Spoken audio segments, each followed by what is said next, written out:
Saya kelas 2 SMA di Santo Yosef. Nah, pengalaman saya naik TNB itu sangat menyenangkan ya. Jadi pas saya dapat info kalau ini tuh berhenti tanggal 1 Januari itu bingung banget ya sekolahnya. Karena pertama saya itu sekolah di Tuban, di Soferdi, dan rumah saya di Perwira Kamit. Jadi kayak utara ke selatan. Tapi saat itu jaraknya tuh nggak jadi masalah ya, karena kan ada TND. Jaraknya itu sekitar 20 kilo. Tapi itu benar-benar membantu banget ya. Soalnya pagi saya pas saya TND itu kan juga membantu saya bangun pagi ya, latihan bangun pagi. Jadi disiplin gitu sebagai siswa. Nah, pagi saya ke sana itu berangkat jam 6. Di bus saya kalau ujian saya bisa belajar ya karena emang nyaman dan aman. Terus pulangnya saya sebagai siswa itu kan capek ya, udah sampai sore sekolah, terus capek kegiatan seharian, saya bisa tidur karena emang nyaman banget di bus. Terus aman juga kan sesuai dengan visi misinya mereka aman, jadi saya waktu itu ketinggalan barang kan, itu tuh disimpenin di terminal.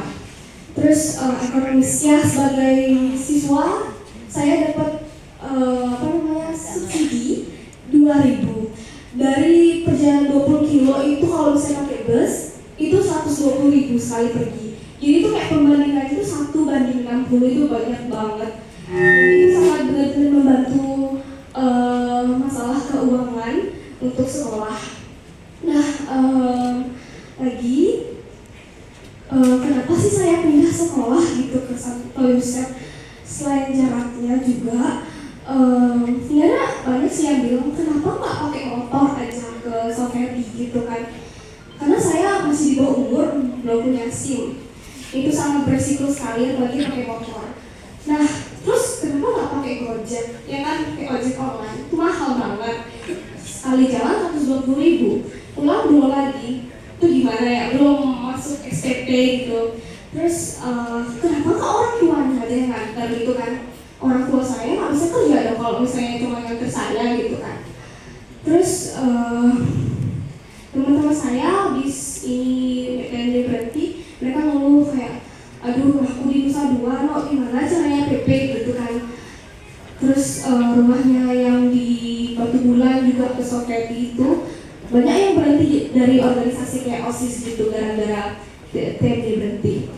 Terus nah, papa saya harus beliin saya motor baru tapi mau listrik ya, karena saya emang go green, biar polusi juga kan, bantu walaupun cuma kecil dari pribadi sendiri. Nah, kalau misalnya yang kayak saya juga gitu beli motor baru, mau kendaraan pribadi baru tuh nggak cuma saya, banyak orang lain kan jadi makin macet ya. Nah, itu tuh sangat merugikan sekali menurut saya bagi siswa. Terus di bus juga saya kan pakai K2 ya. Nah, itu koridor paling rame. Jadi kalau misalnya tadi yang kayak bilang data yang ikut tuh 25%, ya, tapi kalau misalnya bus saya itu emang paling rame karena dari bandara tuh penuh. Terus saya pas ke sana tuh harus di rumah. Kakak-kakak mahasiswa UNED kan juga pakai ya. Terus mereka naiknya dari Sudirman ke Kuta Sekarang, habis itu naik lagi ke Jimbaran. Nah, saya pas berhenti itu juga saya mikirin, gimana sih kakak-kakaknya itu, berapa mereka bayar kayak ke sana kan?